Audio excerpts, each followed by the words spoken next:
Eu fico muito feliz de ver as crianças que estavam enfermas novamente aqui conosco.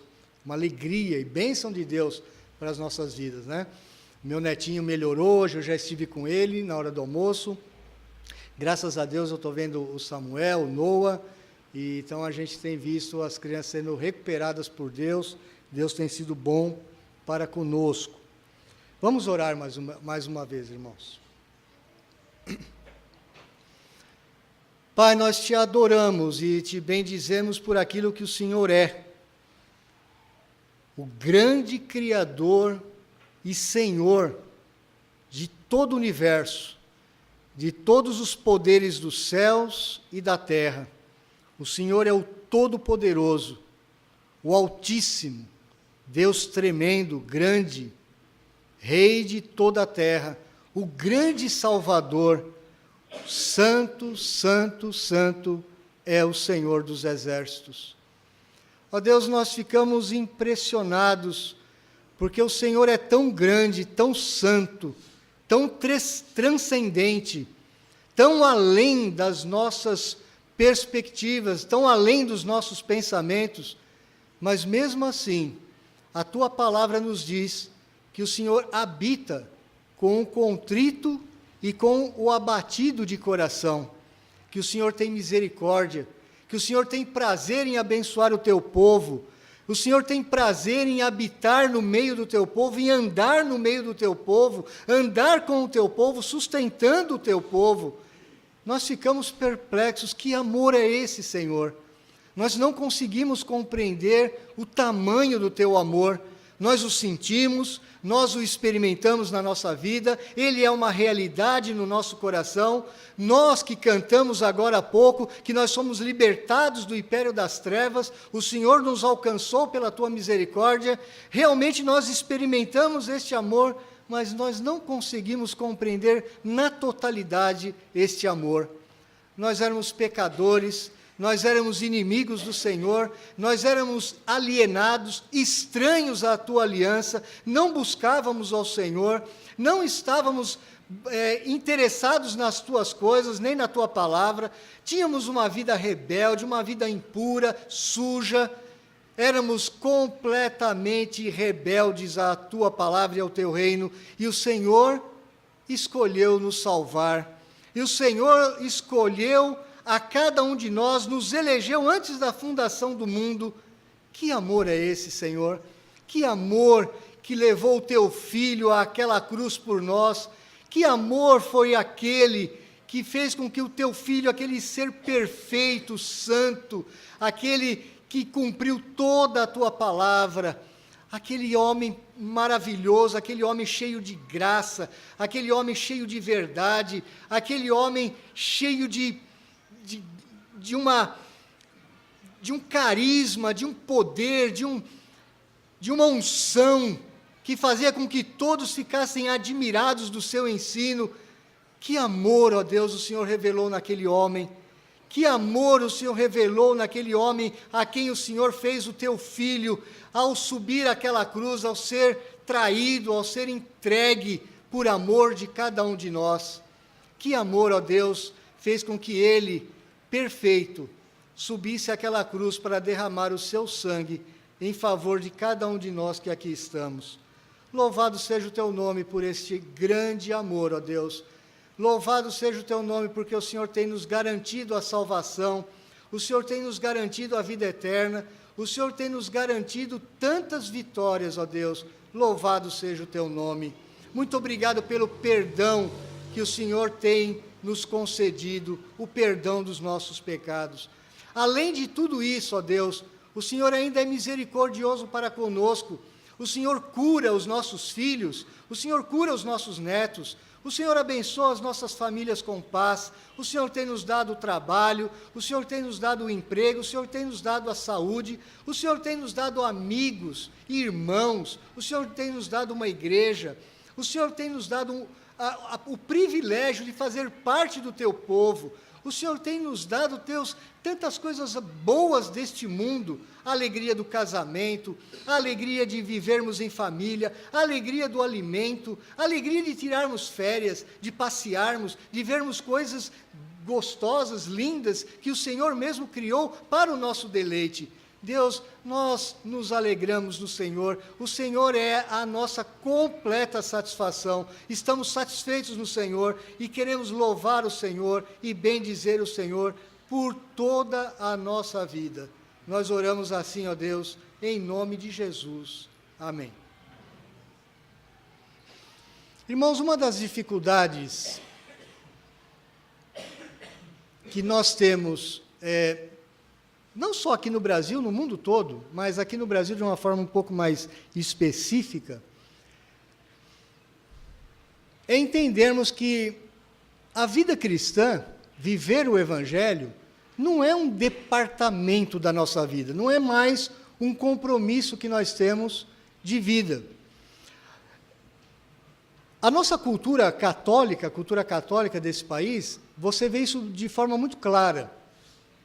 As pessoas, elas cumprem um ritual, elas cumprem uma obrigação quando vão à igreja. Então, elas dividem a sua vida em departamentos.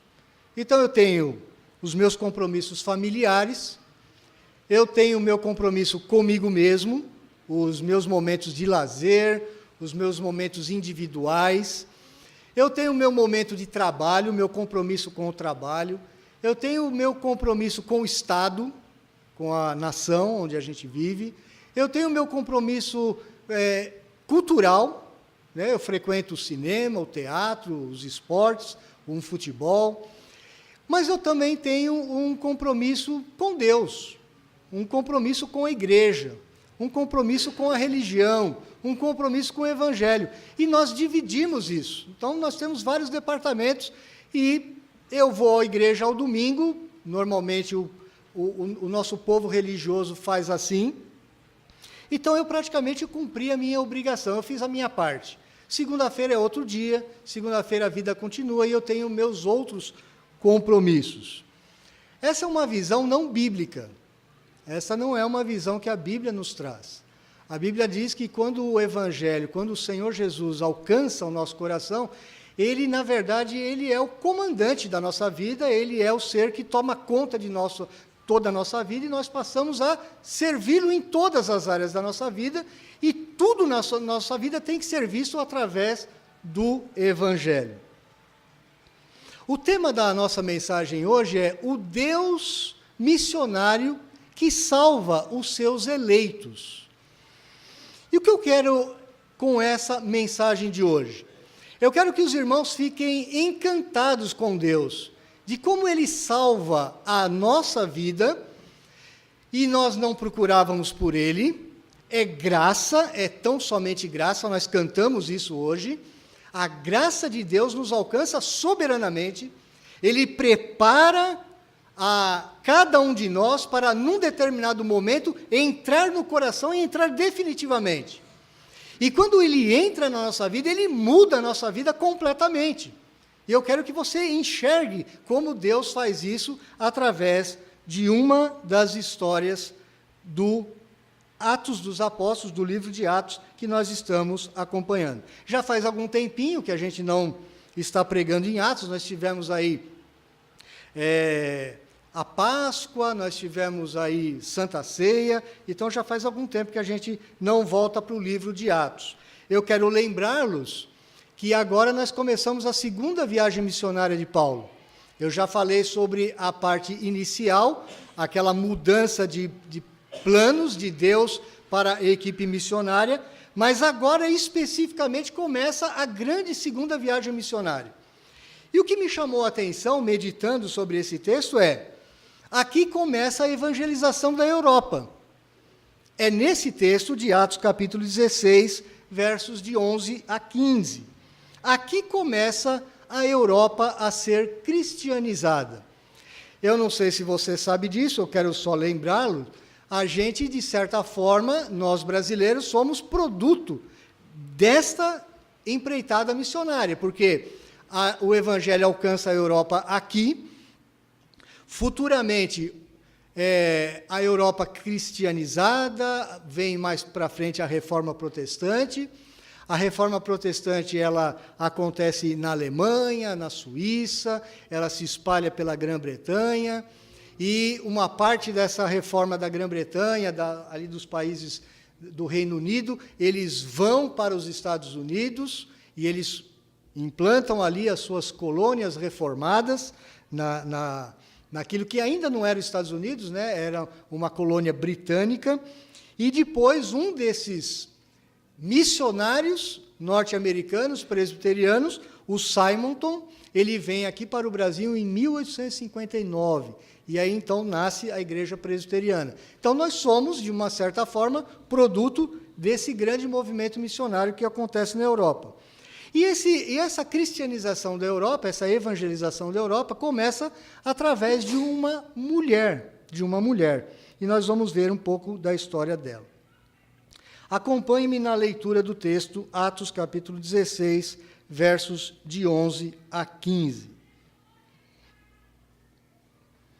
Tendo, pois, navegado de Troade, seguimos em direitura a Samotrácia, no dia seguinte a Neápolis, e dali a Filipos, cidade da Macedônia, primeira do distrito e colônia. Nessa cidade permanecemos alguns dias. No sábado saímos da cidade para junto do rio, onde nos pareceu haver um lugar de oração, e assentando-nos falamos às mulheres que para ali tinham concorrido. Certa mulher chamada Lídia, da cidade de Tiatira, vendedora de púrpura, temente a Deus, nos escutava. O Senhor lhe abriu o coração para atender às coisas que Paulo dizia. Depois de ser batizada, ela e toda a sua casa nos rogou, dizendo: se julgais que eu sou fiel ao Senhor, entrai em minha casa e aí ficai. E nos constrangeu a isso.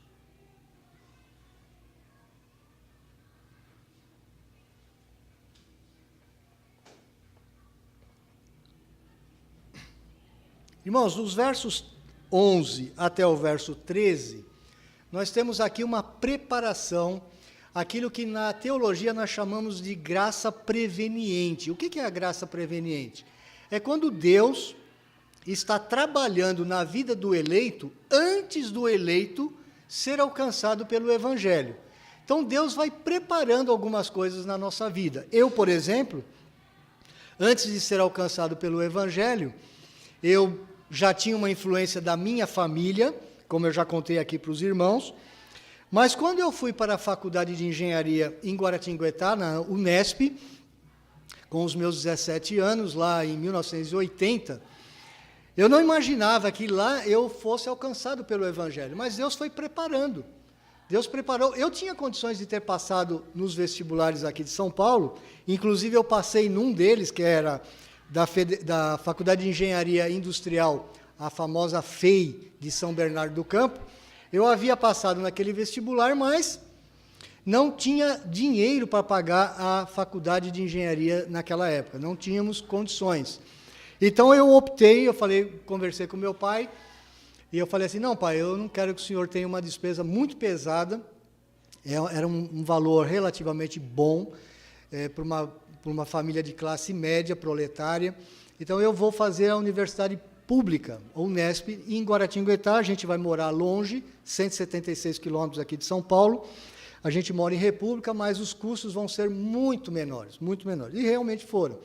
Isso foi uma forma de Deus estar preparando o momento, no primeiro ano de faculdade, onde Ele alcançaria a minha vida com o Evangelho. Então, isso é o que a gente chama de graça preveniente. Eu era, graças a Deus, um eleito, e Deus estava me preparando para ser alcançado pelo Evangelho. Qual o contexto aqui? O que está acontecendo? Veja o verso 11. Eles navegaram de Troade e seguiram em direitura a Samotrácia no dia seguinte a Neápolis. Eles saíram daquela cidade portuária de Troade, na Ásia, e eles estavam caminhando para a Europa, para chegar na Europa em Neápolis. Foi uma viagem relativamente tranquila, que levou 2 dias, os ventos estavam favoráveis, porque a gente sabe disso, porque no capítulo 20, verso 6, a viagem de volta, Paulo levou 5 dias. Então, provavelmente, uma viagem um pouquinho mais difícil. Samotrácia era uma ilha no meio do caminho, alta, com cerca de 1.800 metros de altura. E por que eles pararam ali? Porque era noite, já estava chegando a noite, era muito perigoso viajar à noite, eles não tinham os recursos que nós temos hoje.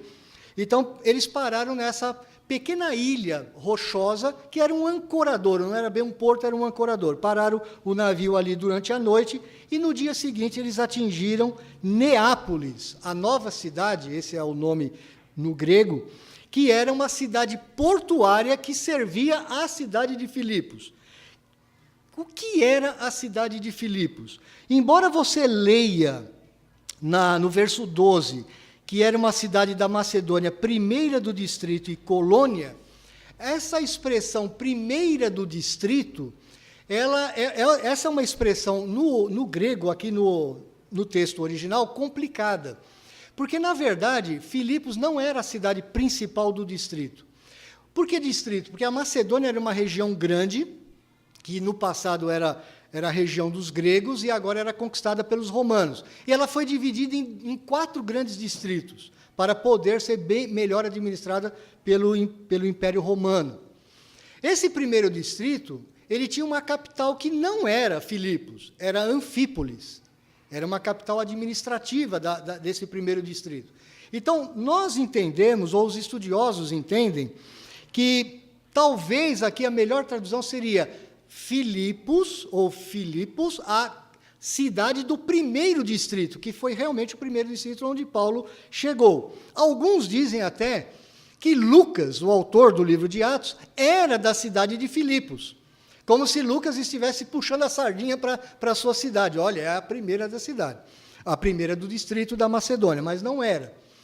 Filipos era uma cidade chamada Colônia. Por que Colônia? Era uma cidade de clima muito agradável, ela tinha uma planície muito, muito fértil, e ela tinha uma importância histórica muito grande para Roma. Ali tinham acontecido alguns eventos no passado bastante importantes para o Império Romano, e era estratégica ali na Macedônia. Então, o que Roma fez? Ela transformou, lá por volta do ano 42, 41 a.C., aquela cidade de Filipos numa cidade chamada Colônia. O que significa isso? Ela tinha a mesma legislação de Roma, e os seus habitantes eles tinham os mesmos direitos que os romanos. Então, por exemplo, um habitante de Filipos não podia ser açoitado. Um cidadão de Filipos não podia ser açoitado. Ele não poderia ser preso por qualquer motivo. Tinha que ser um motivo muito grave. E ele também não poderia ser, além de chicoteado, preso por qualquer motivo, ele não poderia ser torturado, não poderia ser perseguido por nenhum outro motivo. Ele era um cidadão romano. Em Filipos havia uma grande quantidade de ex-soldados veteranos do Império Romano. Eles, quando aposentavam, eles iam para lá. A cidade de Filipos também tinha uma característica. Eles tinham uma fonte de riqueza muito grande. Eles tinham no norte da cidade minas de ouro e de cobre. Então era uma cidade próspera, uma cidade bastante rica. E ainda mais sendo habitada por ex-soldados romanos aposentados. Com certeza os soldados romanos aposentados tinham um bom soldo, um bom salário, e eles então viviam naquela cidade de Filipos. Filipos também tinha uma das poucas universidades de medicina. Então era uma cidade importante, era uma cidade rica, mas ela não era a cidade principal politicamente daquela região. Muito bem. Eles então fazem aquela viagem, chegam finalmente na cidade de Filipos. Naquela cidade eles permaneceram alguns dias, nos diz o final do verso 12. Por quê? Qual era o padrão de Paulo? Ele procurava conhecer a região, ele conhecia a cidade, e o objetivo dele era procurar uma sinagoga. Na sinagoga, ele pregaria o evangelho, tanto para judeus como para prosélitos, tementes a Deus, e talvez alguns gentios que frequentassem a sinagoga. Ele também procurava alguma forma de se sustentar durante os dias que ele passava naquela cidade. Você deve lembrar de outras passagens que Paulo era um fazedor de tendas. eles construíam tendas. Então, eles procuravam algum trabalho temporário para se manter naquela cidade. O verso 13, ainda dentro desse contexto, nos diz que, no sábado, eles saíram da cidade para junto do rio, onde nos pareceu haver um lugar de oração. Por quê? Porque eles viram que não tinha uma sinagoga em Filipos. E por que não tinha uma sinagoga em Filipos? Aí você tem que lembrar um pouco da história. Nós estamos aqui por volta do ano 50, 51. No ano 49, houve um decreto do imperador Cláudio expulsando os judeus de Roma. Então, houve uma perseguição do Império Romano em cima dos judeus no ano 49. Como Filipos era uma colônia, ou seja, eles eram como uma pequena Roma dentro da Macedônia, do território grego, eles, então, devem ter feito a mesma coisa, eles devem ter expulsado todos os judeus, homens, principalmente, de Filipos. Não tinha judeus. Para você montar uma sinagoga, ou para você fundar uma sinagoga, a Constituição judaica dizia o seguinte, isso não está no Antigo Testamento, isso é história. Eles precisavam de ter pelo menos 10 homens, pais de família judeus. Então, você não tinha em Filipos 10 judeus, homens, pais de família. Você não tinha. Mas você tinha algumas mulheres. E essas mulheres, elas não se reuniam no centro da cidade. Você lembra, as cidades da antiguidade eram cercadas por muros, por uma questão até de proteção. Essas mulheres, elas não poderiam fazer uma reunião dentro da cidade. Isso talvez ofenderia as autoridades de Filipos, que eram autoridades romanas. Então, o que elas fizeram? Eles caminhavam cerca de 1,5 km para próximo de um rio chamado Rio Gangites, que era um rio próximo que tinha ali, e eles faziam, então, os seus cultos, como se fosse uma sinagoga, à beira do rio. Por que à beira do rio? Isso não é incomum naquela região e naquela época. Porque os judeus, eles tinham alguns rituais de purificação que usavam água, e principalmente água corrente. Então, era importante que aquela reunião fosse na beira de um rio. Muito bem.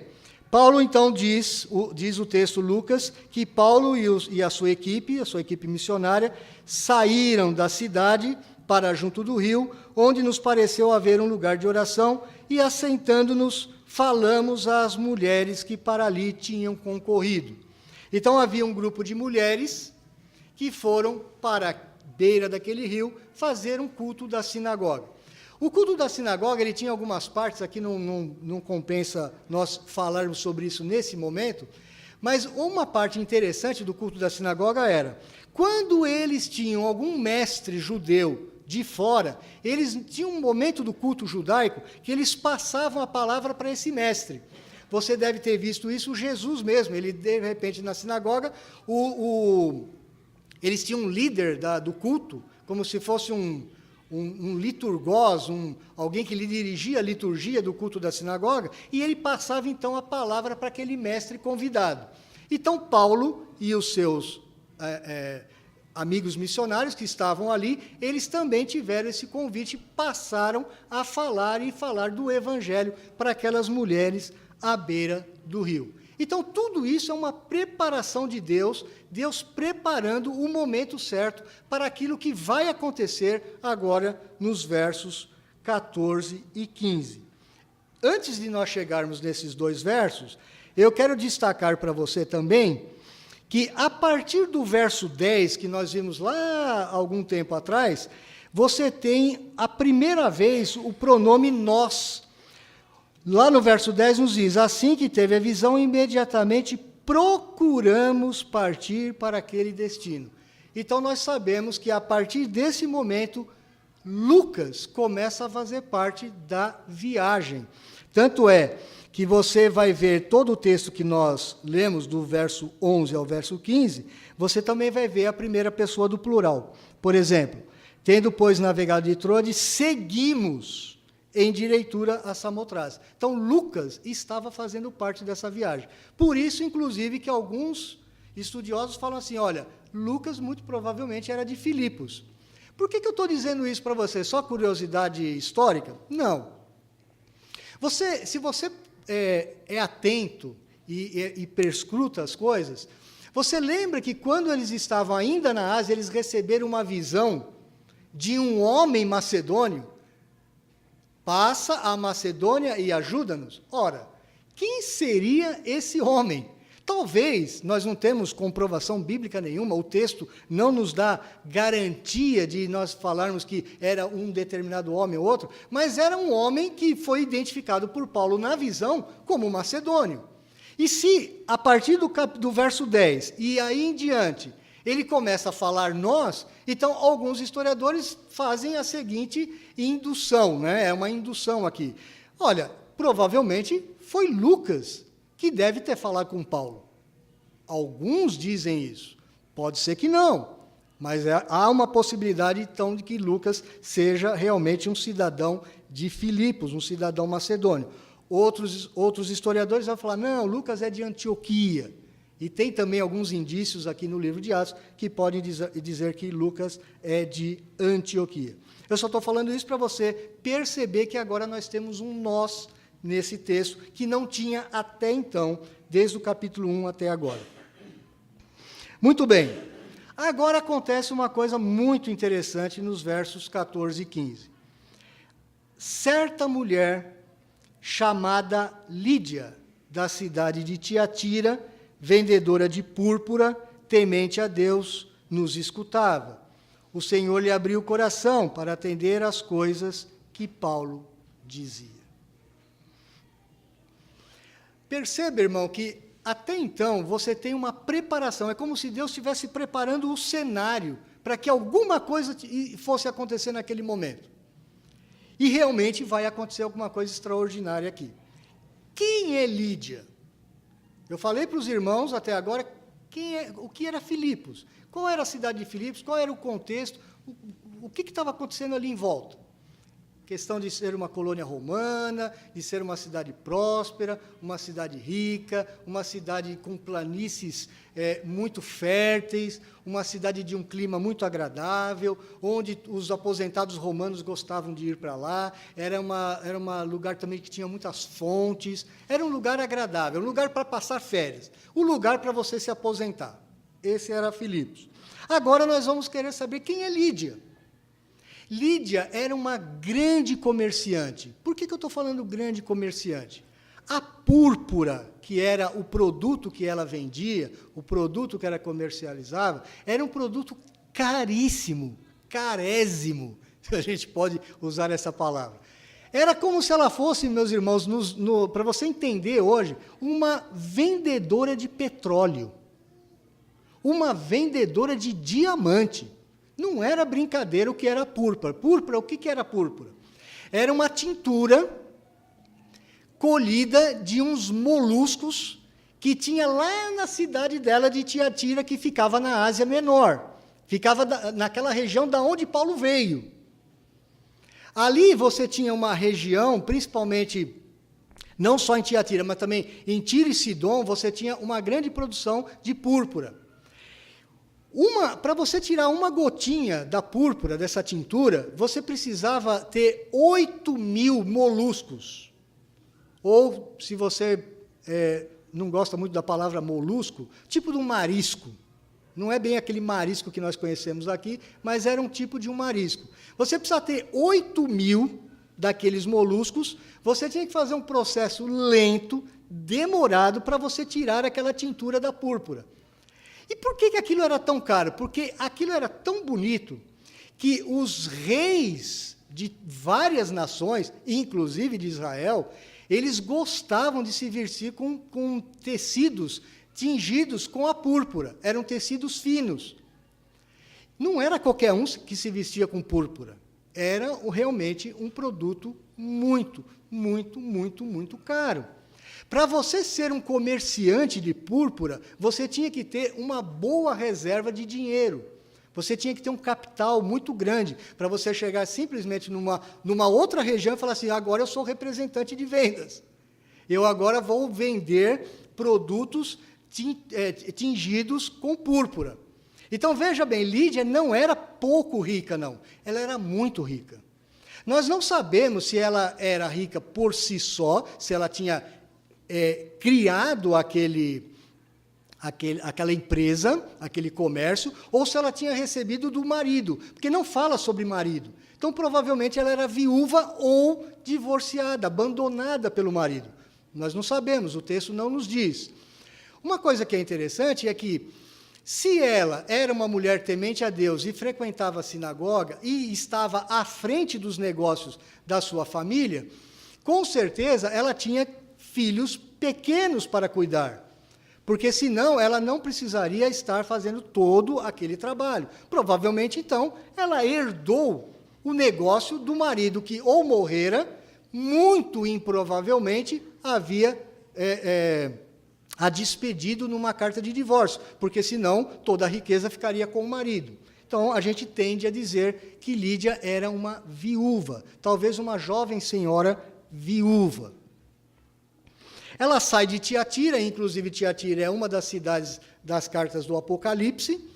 Provavelmente ela veio a abraçar a religião judaica lá em Tiatira, porque nós tínhamos uma grande comunidade judaica em Tiatira. Ela sai da Ásia também, no passado, e monta uma empresa representante de vendas lá em Filipos.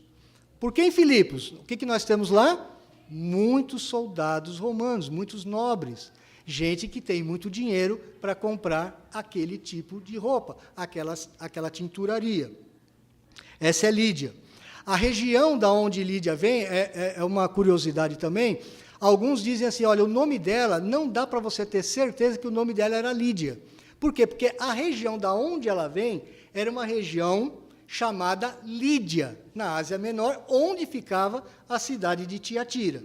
Mas isso aí é uma conjectura tão somente. Lídia, então, essa senhora viúva, que tinha uma família provavelmente muito grande e tinha muitos servos, ela tinha muita gente trabalhando para ela, não era uma pequenininha empresa, não era um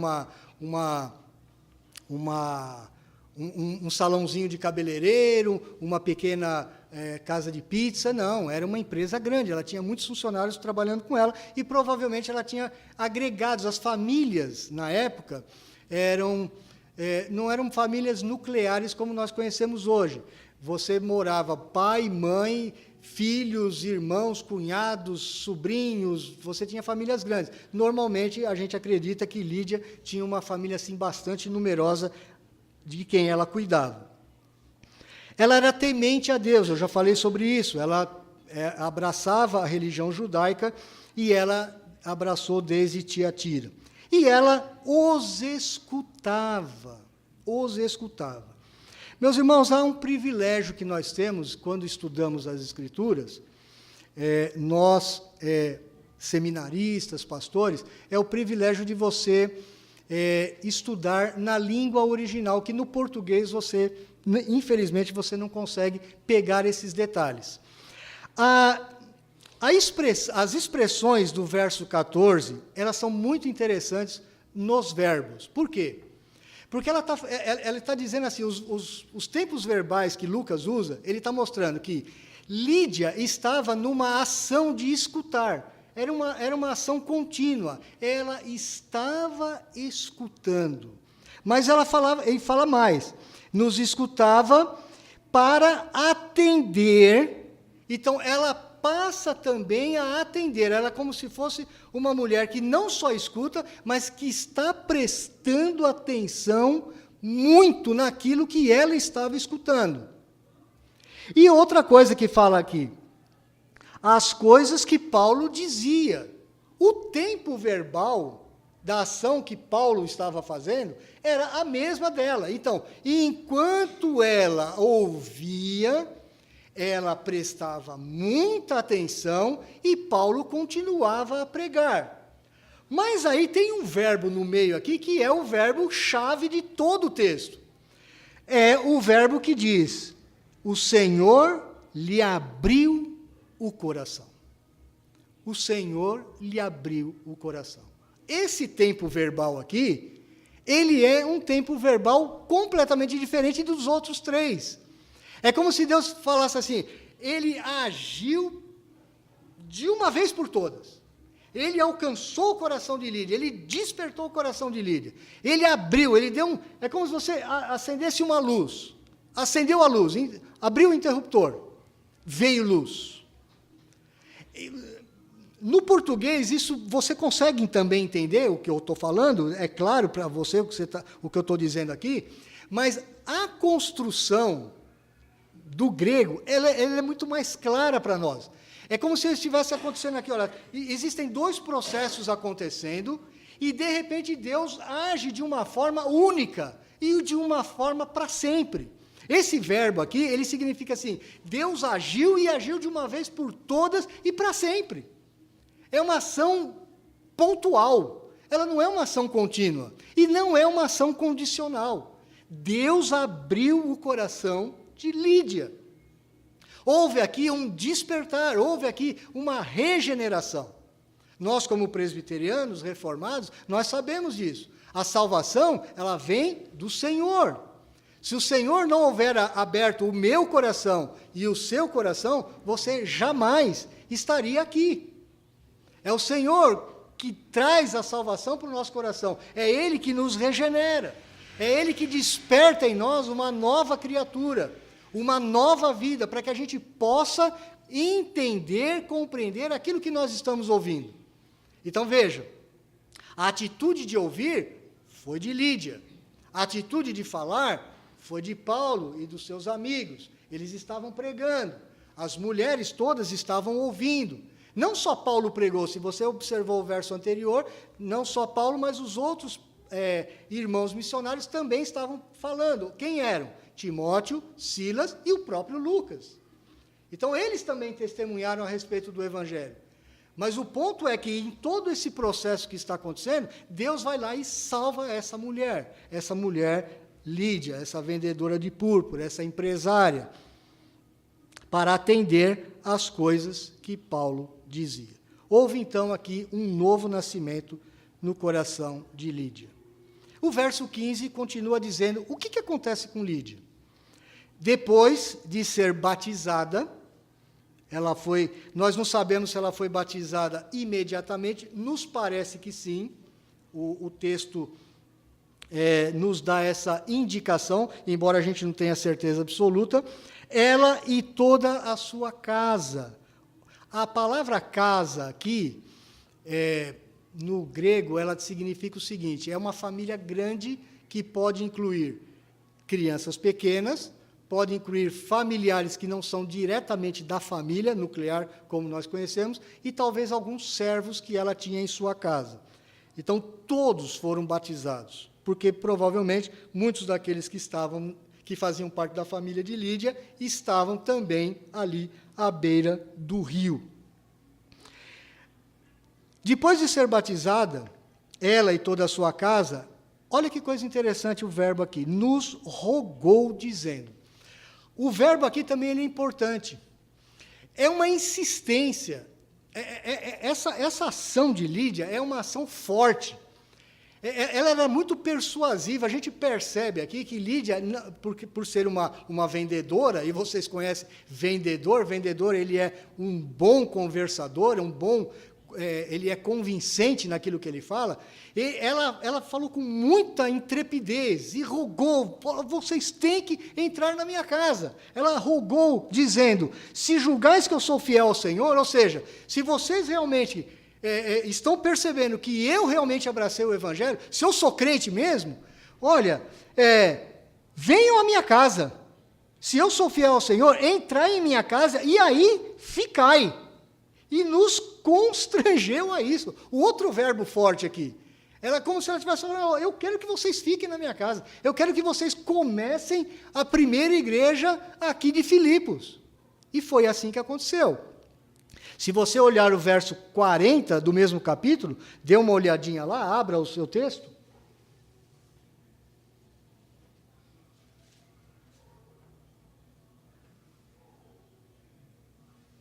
Você vai ver que é isso mesmo que aconteceu, porque logo depois, você sabe disso, Paulo e a sua equipe encontram uma moça endemoniada, uma adivinhadora, há um evento ali, depois eles são presos por causa daquilo, depois existe o evento do carcereiro, a conversão do carcereiro. No final do capítulo 16, antes deles irem para Tessalônica, diz: tendo-se retirado do cárcere, Paulo, Silas, né, dirigiram-se para a casa de Lídia, e vendo os irmãos, os confortaram, e então eles partiram para dali em diante. Ali então começa a igreja na casa de Lídia, a primeira igreja de Filipos. Meus irmãos, eu quero pensar junto com vocês algumas coisas aqui. Uma mulher rica, muito rica,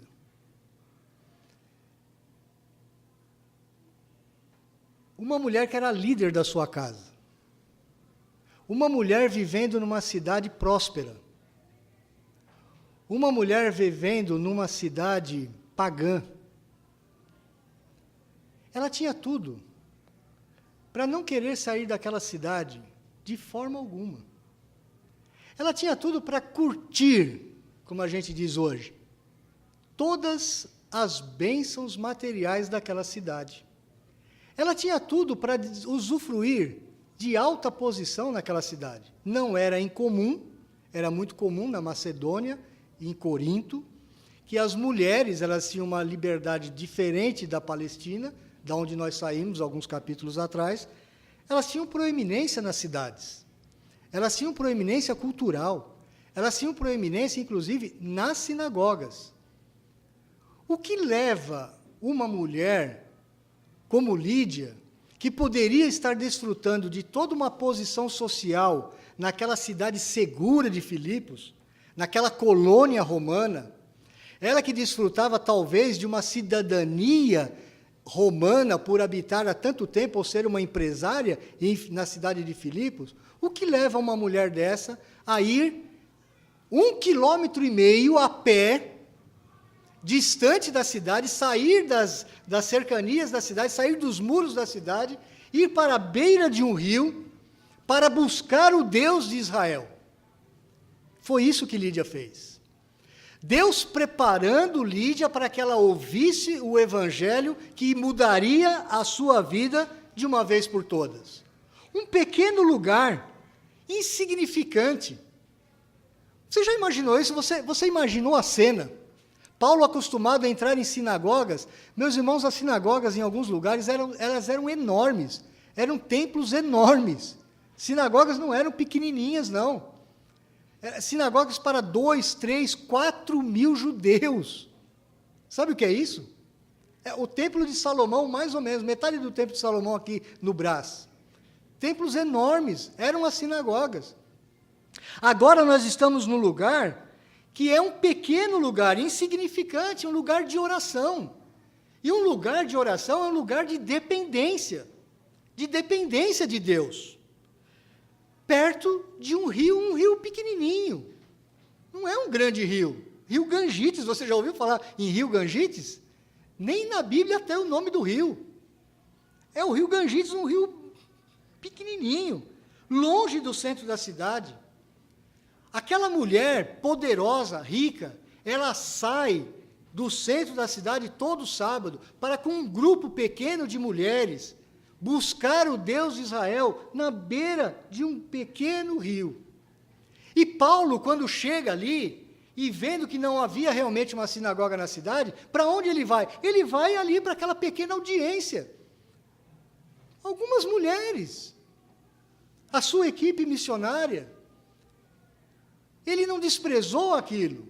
Ele não desprezou em nenhum momento a tudo aquilo que estava acontecendo. E o nosso Deus também não despreza. Ele não despreza essas pequenas reuniões.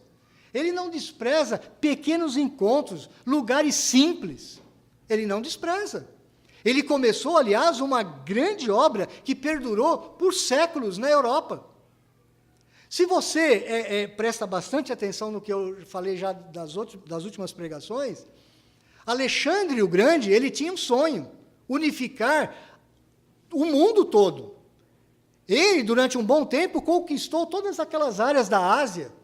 Ele conquistou o norte da África, ele conquistou a Europa inteira. Ele queria unificar o mundo todo, mas ele não conseguiu. O Império Grego foi um império poderoso, grande, forte, mas que durou pouco tempo. O Império Romano era um império gigantesco, poderoso, forte, muito poder, muitos exércitos. E eles dominavam, eles queriam dominar, e dominavam muitas áreas da Ásia, e estavam expandindo o seu reino. Então, veja, tudo sempre saiu ali da região da Europa, da Península Grega, da Península Itálica, e eles saíram para conquistar a Ásia. Agora, o que acontece? O Evangelho sai do Oriente Médio, ele sai do antigo Oriente Próximo, ele sai da Palestina, que também era uma região desprezada pelos cultos gregos, pelos cultos romanos. Ele sai, aquele evangelho, de uma região simples e alcança justamente aquele império romano poderoso. Uma mulher rica sai da Ásia, vai para Filipos, a pequena Roma, e é importante que você preste atenção nisso. É por isso que nós estudamos o texto, meus irmãos. Lucas está falando aqui com gente que está entendendo o contexto. Mas nós que vivemos 2000 anos depois, talvez você não entenda todo o contexto. Veja o que está acontecendo aqui. O Evangelho está começando na pequena Roma.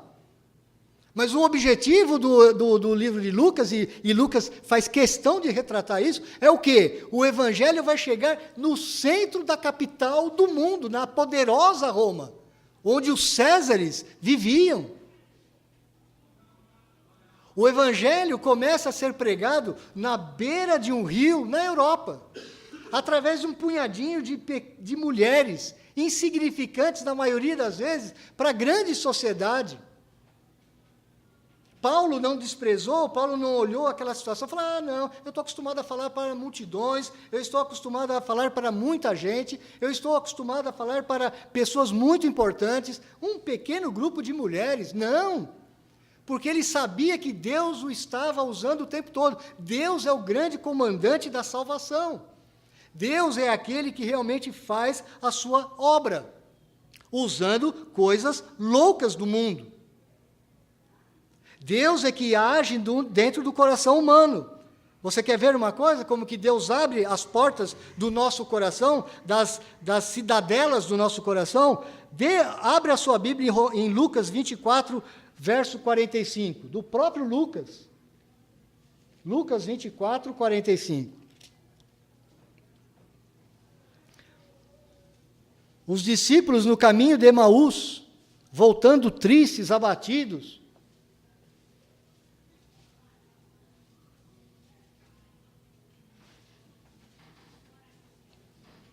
Você conhece a história, mas eu quero lembrar esse versículo, verso 45. Então, lhes abriu o entendimento para compreender as Escrituras. Adivinha se o tempo verbal aqui não é o mesmo daquele lá? O mesmo. E esse tempo verbal também significa a mesma coisa. Olha, ele abriu de uma vez por todas. É uma ação de Deus única, pontual e definitiva. Não tem como voltar atrás.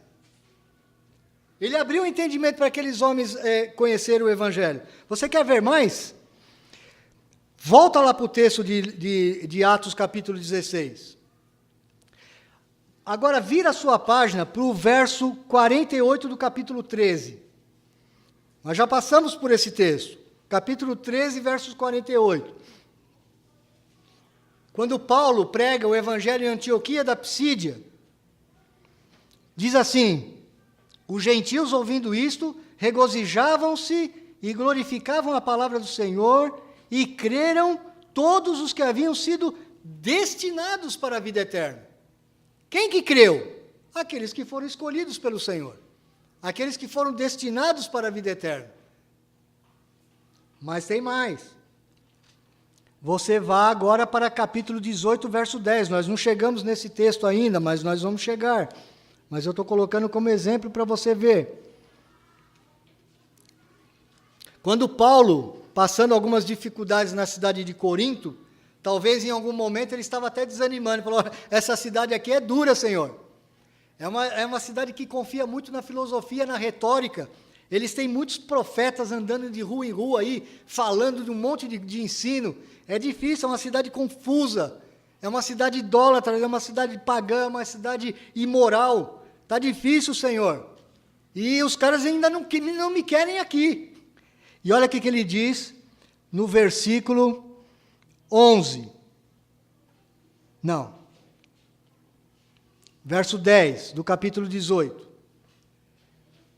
O Senhor Jesus está falando com Paulo. Eu vou ler a partir do verso 9 para dar mais sentido para você. Teve Paulo durante a noite uma visão em que o Senhor lhe disse, não temas. Paulo estava temeroso pela própria vida. Pelo contrário, fala e não te cales. Por quê?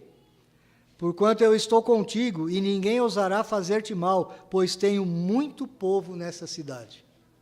Eu acho que quando Paulo ouviu isso, ele deve ter falado assim, mas cadê esse povo, Senhor? Eu não estou vendo nenhum. Eu só estou falando e os caras não estão ouvindo, não estão querendo nem ouvir o que eu estou falando.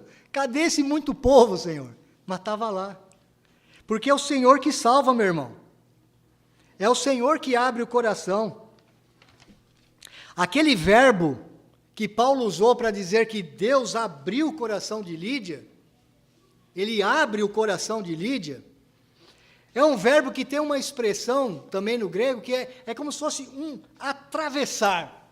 Deus atravessou o coração de Lídia. É forte isso aqui. É forte. Mas o que acontece na vida de um eleito, quando é alcançado pela graça do Senhor Jesus Cristo? Ela foi batizada, ela liderava, ela era uma líder natural, era uma grande líder daquela, não é à toa que ela tinha uma média empresa, uma empresa próspera. Ela levou a sua grande família e as suas servas do negócio, ela as levou até a beira do rio, então elas as liderava. Ela agora passa a convidar aquela equipe missionária para que venham dentro da sua casa. Era uma casa grande, por sinal, muito grande, porque ali são 4 homens, provavelmente muitos servos. E ali começa uma igreja. Ela começa a compartilhar, não só da sua casa, dos seus bens, ela começa a ajudar ali a começar a igreja. Se não, veja comigo, em Filipenses capítulo 4, a carta que Paulo escreve alguns anos depois, para uma igreja já estabelecida, a partir do verso 15. Melhor ainda, a partir do verso 14. Paulo sofreu muito em Filipos, meus irmãos. Ele quase morreu em Filipos. Olha o que ele diz quando ele escreve uma carta, quando ele estava preso. Quando ele escreve essa carta, ele está preso. Ele tinha um carinho muito grande pela igreja de Filipos. Por quê? Olha o verso 14. Todavia fizestes bem, associando-vos na minha tribulação. E sabeis também vós, ó Filipenses, que no início do Evangelho, quando foi o início do Evangelho? Aqui, esses dias, nenhuma igreja se associou comigo no tocante a dar e receber, senão unicamente vós outros. Aqueles primeiros dias, aquela segunda viagem missionária, depois eles foram para Tessalônica, eles foram para outras regiões, era só chicotada de um lado para o outro, era tribulação em cima de tribulação. Nenhuma igreja se associou comigo no tocante a dar e receber, senão unicamente vós outros, porque até para Tessalônica mandastes não somente uma vez, mas 2, o bastante para as minhas necessidades. Não que eu procure o donativo, mas o que realmente me interessa é o fruto que aumente o vosso crédito. Recebi tudo e tenho abundância, estou suprido, desde que Epafrodito me passou às mãos o que me veio de vossa parte, como aroma suave, como sacrifício aceitável, aprazível a Deus. Meus irmãos, essa mulher, ela teve uma mudança total na sua vida, completa. O Deus da graça preveniente, que preparou Lídia para ouvir o Evangelho, agora ele, com a sua graça, ele alcança o seu coração e transforma a vida de Lídia de forma completa, absurdamente completa. Você lembra de Mateus capítulo 13? Abra lá comigo. São duas parábolas bem pequenininhas. Mateus capítulo 13, no finalzinho do capítulo 13.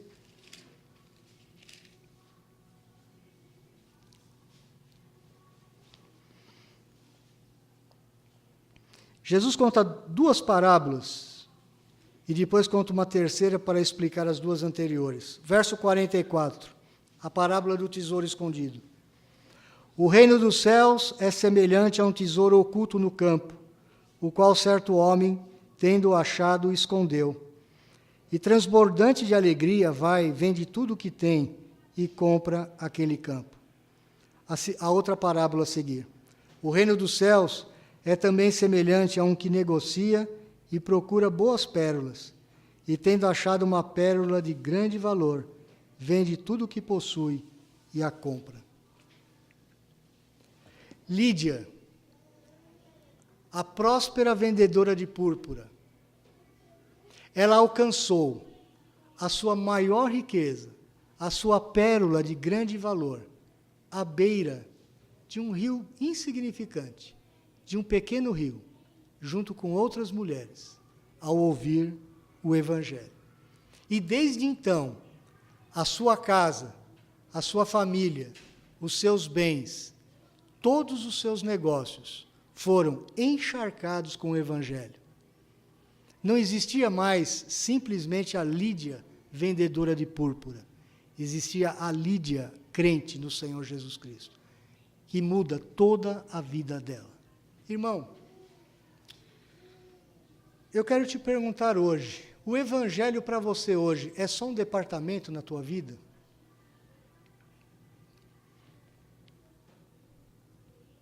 O Evangelho é mais uma parte social da tua vida? Ou o Evangelho realmente alcançou a tua mente, o teu coração, o teu bolso, as tuas coisas, a tua família, a tua visão de mundo? Qual é a tua cosmovisão? É uma cosmovisão dicotômica, que separa os bens materiais dos bens espirituais? A tua visão é de que a vida ela é dividida em departamentos? Você consegue enxergar a graça de Deus que preparou tudo na tua vida para que você viesse a conhecer essa pérola de grande valor? O Senhor Jesus, ele nunca exigiu que ninguém vendesse tudo o que tem para provar que era crente. Nem aquele jovem rico.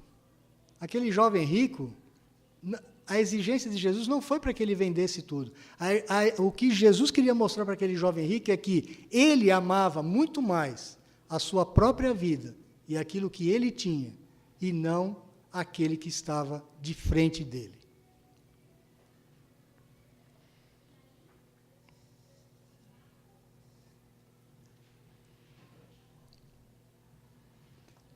O Evangelho transformou esse continente todo, meus irmãos, a partir deste evento aqui. De coisas simples. Coisas simples. Quando eu estava aqui na hora do louvor, eu fiquei imaginando assim, César,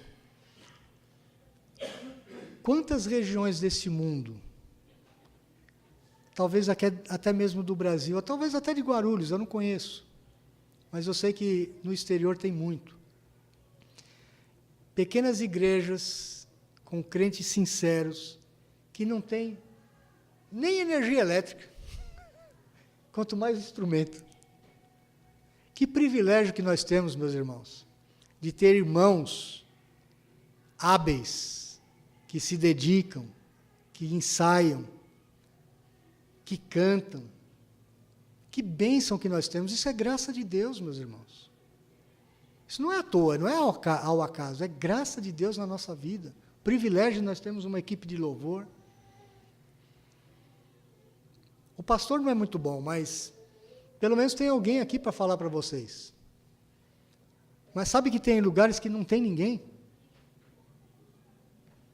Eu conheço uma igreja batista ali perto de São Caetano, na divisa com São Caetano, em São Paulo ainda. Ela ficou anos sem nenhuma pessoa para pregar o evangelho para eles. Anos. Eu sei porque é a igreja da minha sogra. Quantos privilégios nós temos, meus irmãos? Mas como que a gente encara esses privilégios? Como é que a gente encara um ventilador, um projetor? Como é que a gente encara cada uma dessas coisas? Como algo natural? Não é natural. Isso é graça de Deus. O que você tem?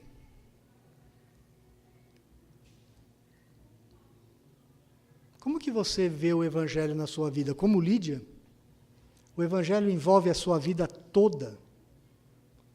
Ou ele é simplesmente mais uma parte? Porque o Evangelho como uma parte social, meu irmão, eu vou ter que falar muito sinceramente com você, não é Evangelho. Não é Evangelho. A religião do nosso país, da maioria do nosso povo, é simplesmente isso, uma religião. Só mais uma. Só mais um compromisso social. Mas e de nós, crentes da Igreja Presbiteriana do Jardim Fortaleza? O Evangelho envolve a sua vida como um todo mesmo. Ele move o seu coração. O teu coração arde. Quando você canta o que nós cantamos aqui, o seu coração pula. Você vibra. Você não precisa pular fisicamente, não. Nem gritar. Às vezes dá vontade de ser pentecostal, viu, Ivan? Às vezes dá. Que a alegria do Senhor é muito grande.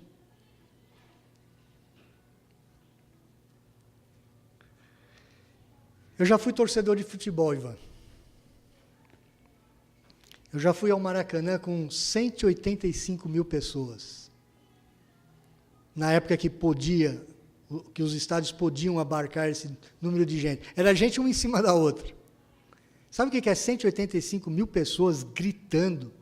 E quando sai o gol, então? Aquilo é uma loucura. Eu nunca vi coisa igual. Você já esteve em algum lugar com 185 mil pessoas reunidas? Você sabe o que é 185 mil pessoas no Maracanã antigo? Não, esse novo eu não conheço. Com uma acústica extraordinária. Aquilo faz você vibrar, mesmo que você não queira. Mas e com o nosso Deus? Quando você canta, quando você ora, quando os irmãos oram, você vibra, irmão. Como um torcedor de futebol. Eu não estou falando de você pular e gritar, não. Não me entenda mal. Mas dentro do teu coração, o que acontece? Quando você está para decidir entre uma programação da igreja e uma outra coisa qualquer que você poderia ter deixado de lado, o que acontece no teu coração, meu irmão? É isso que eu estou querendo saber de você. Você é Lídia. O Evangelho chacoalha você de tudo quanto é jeito. Não tem como. Eu sei que há impedimentos 1000 para, às vezes, a gente não estar num encontro da igreja. Ah, verdadeiramente há. Nós temos dificuldades, cada um de nós temos o nosso trabalho, algumas lutas com enfermidades. É verdade. Mas eu não estou dizendo isso. Eu estou falando naquele momento que você, às vezes, prefere dormir até mais tarde do que vir na escola dominical. Aquele dia que você prefere, talvez, estar num lugar mais badalado do que estar com os irmãos na casa do Samuel. Ou ficou difícil subir a ladeira, né, Samuel? Eu sei que para alguns irmãos é difícil mesmo, né? Alguns irmãos até confessaram para mim hoje, ó, se não fosse de carro eu não ia. É difícil, a estrada é poeirenta, é verdade. Eu sei que para alguns irmãos esses impedimentos são verdadeiros, e eu não estou falando contra isso não, meu irmão. Eu estou falando de motivação do coração.